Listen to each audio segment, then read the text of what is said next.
Good evening. Coming up tonight. USC student government executive positions are primarily uncontested. And hear why Camila Cardoso will miss the Gamecock showdown against UConn this weekend. Later, hear about some former Gamecocks and other familiar faces at the Super Bowl.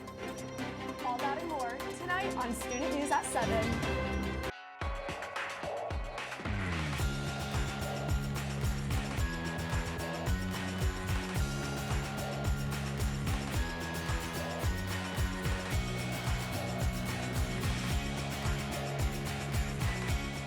Live from the Kennedy Greenhouse Studio. This is Student News at 7. Good evening, Carolina. I'm Bridget Bruchalski. And I'm Erin Smith. Thanks for joining us tonight. Student government election season is right around the corner. However, things are seemingly quiet on the candidate side of things. Only one person is running for each executive position, except for the role of Speaker of the Student Senate and Student Body President. Peyton Byers, Chief of Staff for former Student Body President Reedy Newton and current Student Body President Emmy Thompson are running for president. Ian Hurd and Maura Hamilton are competing for Speaker of the Senate. All other executive roles will remain with one name on the ballot. Students can vote for all executive positions and senators from their respective colleges from 9 a.m. on February 29th to 5 p.m. on February 21st. And be sure to keep an eye out for SGTV's student government coverage on our YouTube channel. The University of South Carolina Board of Trustees approved multiple new majors within the College of Engineering and Computing and the College of Information and Communication. The university is launching a Bachelor of Arts in Biomedical Engineering. A Bachelor of Science in Biomedical Engineering is currently available, but a BA will offer a more broad education and will be less math intense. Industrial and Systems Engineering was also approved. The requirements for this degree would incorporate courses in soft skills and sales engineering courses that collaborate with the Darla Moore School of Business. The School of Journalism and Mass Communications is creating a sports media degree that will prepare students for a career in sports communication and media production. Some of these degrees could be seen at the university as early as 2024. A follow-up from last week's show, the commemorative gong from a public art piece in the Vista for the late artist Marvin Chernoff has been recovered. The Columbia Police Department shared that a Good Samaritan called when they found the gong in a local neighborhood near the Columbia VA hospital. The Columbia Police are still investigating the incident to find out who stole the gong.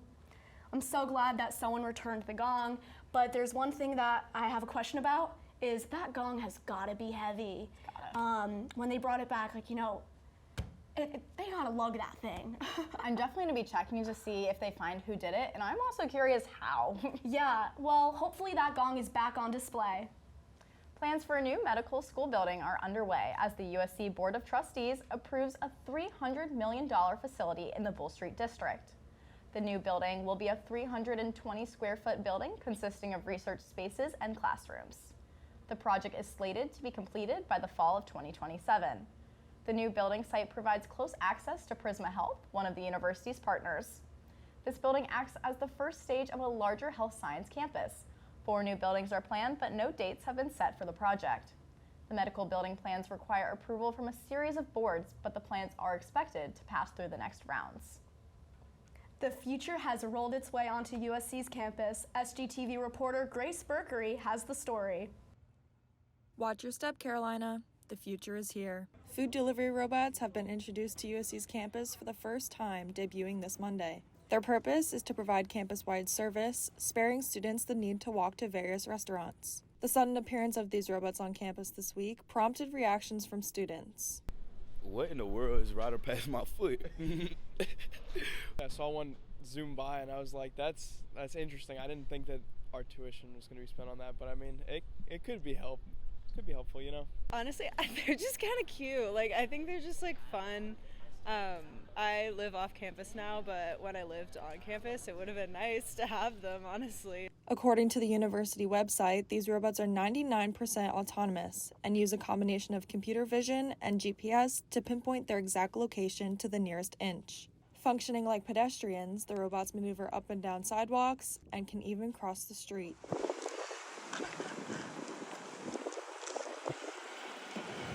All to reach their destination. It's now dinner time here at USC, so I think it's time to test out the robots. Using the Grubhub app, I selected my food and destination, and after about 15 minutes, my robot delivery arrived. To ensure security, customers receive a code that exclusively opens the delivery hatch, preventing any unauthorized access to the food. Currently, delivery areas are limited to Gervais, Assembly, and Blossom Street, but future expansion is in the works. Nevertheless, students are still acclimating to this new, futuristic change. For SGTV News, I'm Grace Berkery. Thanks, Grace. I've always seen these robots when I'm visiting other campus, and I thought they were super cool, but now that they're here, I think it's a little bit weird to be walking to class with a robot right next to you. Oh, for sure. I was actually walking to class the other day, and I saw a student, walking, texting on their phone, and all of a sudden this robot creeps around the corner, going in front of this student. They trip over the robot. I feel like the robots have so much sensor technology to prevent it from hitting into things, but I feel like the humans might need a little bit more help. We just gotta be aware of our surroundings. Coming up after the break, SGTV sports reporters Karenna Porter and Violet Raftery will give us the latest in sports. You don't want to miss it. Welcome back, everybody. I'm Karenna Porter. And I'm Violet Raftery, here to give you the latest in sports. Gamecock women's basketball player Camila Cardoso will miss games against Missouri on Thursday and 11th-ranked UConn on Sunday. Cardoso will join the Brazilian national team for its Olympic qualifying event this week. Cardoso's national team will play in the 2024 FIBA Women's Olympic qualifying tournament from today through Wednesday. When asked about losing the player ahead of a game with a ranked opponent, head coach Dawn Staley said, "We want the best players on our team. And sometimes the best players are the best players that represent another country," end quote. Cardoso is also a potential lottery pick in the 2024 WNBA draft. Cardoso has averaged 13.7 points, 10.1 rebounds, and 2.8 blocks per game so far in the 2024 season. The Brazilian women's national team hopes to qualify for the Olympics for the first time since 2016. Violet, I think that the team still has a great chance of winning against UConn even without Cardoso. Absolutely. Their roster tends to be quite stacked, and I think these girls are probably a little more excited to see one of their teammates play for a team like this on this kind of a stage, even if it means forfeiting her for a couple of their games. Yeah, absolutely. Tuesday night, the 15th-ranked Gamecock men's basketball team took down the Ole Miss Rebels 68-65. This win marks the 6th straight SEC win for the Gamecocks and their 20th win on the season. Freshman Colin Murray Boyles led the team in scoring with 16 points. Talon Cooper and Miles Studi each scored 12. The Gamecocks controlled the first 20 minutes, ending the half with a 12-point lead. However, it was Ole Miss's Alan Flanagan who led the Rebels in an attempted comeback, scoring 16 of his 26 points in the second half. Despite outscoring the Gamecocks by 9 points in the second half, the Rebels still fell short. The Gamecocks look to keep up the momentum as they host Vanderbilt at Colonial Life Arena on Saturday. I'm sure those last few minutes were very nerve-wracking for both teams, but I'm positive the Gamecocks are happy that they were able to squeak out a win. Absolutely, and I think those fans in Colonial Life probably couldn't breathe until the score was final. You were there. Yes. What was the energy like? My heart was pounding for those last few minutes, but it was so satisfying to win. All right. Now, over on the green, Gamecock Women's Golf has a new trophy to add to the shelf. The number 6 team took first place at the Therese Hessian Regional Challenge at Palos Verdes Golf Club in California. On Saturday, South Carolina beat Arizona 3-2 and Oregon 3-2. And on Sunday, they beat Wake Forest 4-1. As the top team, South Carolina won a sponsor exemption for the LPGA Fur Hills Sari Pack Championship in late March. The Gamecocks will give junior All-American Hannah Darling the opportunity after Darling went a perfect 3-0 in matches during the weekend tournament. For now, the South Carolina team will stay in California and head to Santa Fe for the San Diego State Classic starting Monday. And South Carolina baseball season begins a week from tomorrow. The team is wrapping up the preseason this weekend with more scrimmages tomorrow, Saturday, and Sunday to prepare for next week's first pitch. Ahead of the season, the Gamecocks rank as high as number 12 by Baseball America, and the team made the list on 4 other polls. Most recently, the Gamecocks were placed at number 21 by USA Today on Tuesday. The recognitions come after the team finished 2023 with a 42-21 record overall and a 16-3 record in the SEC. The year ended when a trip to the postseason was cut short by the Florida Gators in the NCAA Super Regionals. I think last year was a really good year for us to kind of show that we're getting this thing exactly where we want it to be. We've built on the momentum in the transfer portal. We've built on the momentum in recruiting the younger high school kids at this point.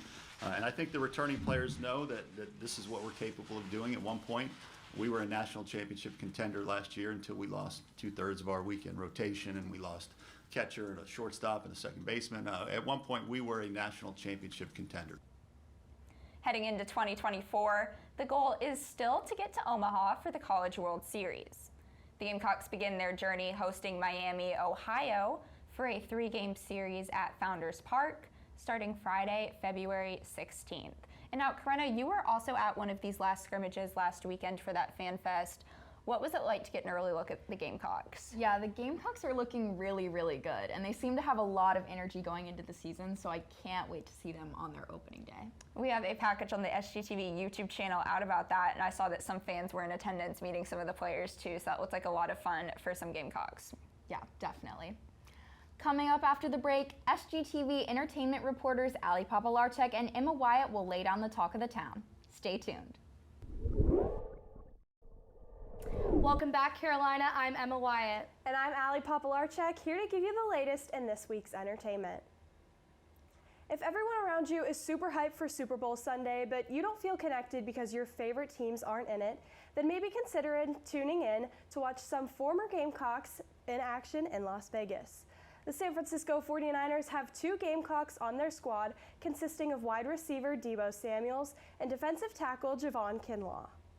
Deebo Samuels went straight to the NFL as a round 2 draft pick in 2019. Javon Kinlaw followed right behind him in 2020 as the 14th pick in the NFL draft. These 2 Carolina natives have both been with the 49ers for their entire NFL career. In between watching their California team in action, be sure to check out the pregame and halftime performances. This year's national anthem singer is none other than country star Reba McEntire, and America the Beautiful will be presented by Post Malone. Additionally, Lift Every Voice and Sing will be performed by Andreuzzi, who is famous for her 2016 hit song, Rise Up. And finally, the halftime show will be featuring Grammy winner Usher, with fans hoping some of his set list will include his hit songs, Yeah, OMG, and DJ Got Us Fallen in Love.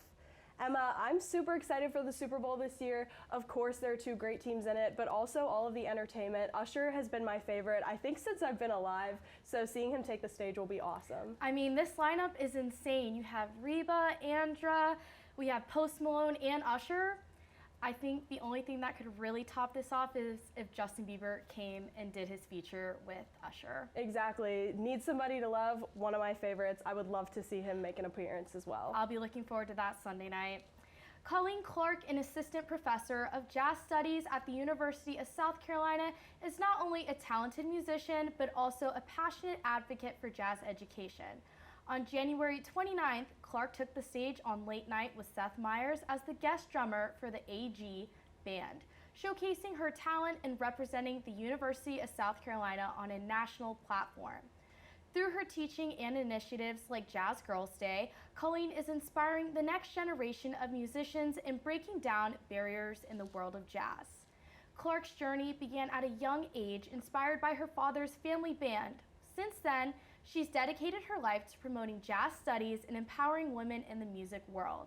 Clark started her professional career in music at the University of North Texas, where she was the only woman and drummer to graduate with a doctoral degree in jazz. Clark stated in an interview with the Daily Gamecock that, quote, "It's just about providing the opportunity for women and girls to collaborate," end quote. Colleen emphasizes the importance of inclusivity in music, particularly for women and girls, as she continues to pave the way for a brighter, more diverse future in the world of jazz. Well, Allie, I think it's amazing her motive to want to create such a positive environment for women in music. I remember I was in band in high school, and I was a trumpet player and was the only girl in my section. So for her to just raise awareness and make a collaborative environment for women to collaboratively work together in the music industry is so inspiring. Exactly. I did band also. I was in flute though, so there were a couple more girls in my section than the trumpet. But I feel like especially after COVID, kids weren't really getting into music as much. It was so hard for them to learn it online. So seeing someone like this that's starting an initiative, getting people back into the music world, it's inspiring to see young girls. Agreed. If you're in need of a date idea for next Wednesday or just need a night out with your friends, consider snagging tickets to the South Carolina State Museum's Valentine's Day event, Amore Under the Stars. This special features live music courtesy of Cola Jazz's Little Big Band, food from Louche Culinaire, weather permitting sky observing, and so much more. The star-studded event lasts from 6 to 10 p.m. and even includes a limited-time 25-minute-long planetarium laser show called Love Under the Laser Lights and is set to some popular love songs. The tickets cost $80 for the general public and $60 for museum members. Every ticket grants each person 2 drink tickets, unlimited access to all of the lovely festivities, and even a take-home souvenir champagne flute. Tickets can be purchased online at scmuseum.org. All proceeds from this event go back into the museum to benefit its educational programs. Emma, it's nice to see that there are so many events surrounding Valentine's Day, but are also family focused. I know a lot of the times Valentine's Day I spend just appreciating my parents and what they do for me, so events like this are good to see around us. Yeah, I don't think Valentine's has to necessarily be about relationships, but just appreciating the love that's around you, so that's a really great cause.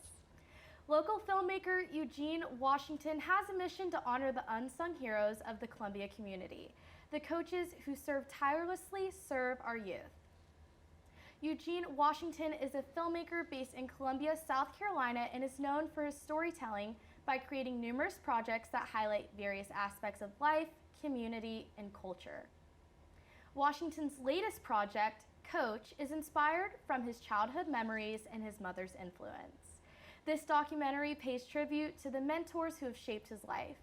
Through powerful storytelling, Coach goes beyond sports, offering lessons in leadership, resilience, and community. With the support of the Columbia community, Washington's vision has come to life and will be showcased in the heart and soul of Columbia. Washington hopes to inspire positive choices and steer local students away from negativity. After 2 years of hard work and dedication, Washington is ready to share his labor of love with the community. The documentary will be premiering on Saturday, March 2nd at the Trinity Baptist Church Conference Center. Admission is free, with donations being appreciated. Well, Allie, I don't know for you, but for me, I think we've all had an adult figure or mentor or even a coach in our life that has really shaped us to be who we are. And I think it's so special that a Columbia local is wanting to give back to the community that gave back to him. I totally agree. Growing up, my biggest role models were always my coaches in the various sports that I played. And especially when you get older, you kind of forget about the people when you were younger. Maybe it's the times that you weren't really remembering those experiences. So giving back to the people that shaped you to be the person you are, it's inspiring to see. I'm really excited to check this one out. Me too. That's all the entertainment news for tonight. After the break, Erin and Bridget will return to finish up tonight's news. Stay with us. Welcome back to Student News at 7. Thanks for staying with us. A bill moving through the state Senate after passing through the House in 2023 of May will close off public access to locations with rare plants and animals across the state. One of these at-risk species includes Venus flytraps, a plant that only grows in the Carolinas. Currently, the Department of Natural Resources must disclose the exact location of these species when asked. Because of this, poachers use this information to take the plants. While the DNR in South Carolina must give up these locations, 23 other states have restrictions on releasing this information to the public. If the bill is passed, the state can still provide general information about where the species may grow, but not its exact locations. South Carolina has not performed an execution in almost 13 years after lethal injection drugs expired. Drug companies even refuse to continue to sell more of these drugs to prison officials unless they can hide their identities from the public. Currently, 33 inmates are sitting on the state's death row. Lawyers for 4 of these inmates argued to the state Supreme Court that the electric chair and firing squad are acceptable for cruel and unusual punishments. Grayson Lambert, lawyer for Governor Henry McMaster, says courts have never held the death has to be instantaneous or painless, deeming all 3 methods fitting in existing execution protocols. A new club aimed towards fostering community connection began this academic year. The Special Olympics Club at USC works to connect Gamecocks with individuals with intellectual disabilities in the Columbia community. The club hosts unified sporting events and participants along with non-athletic activities such as movie nights and parties.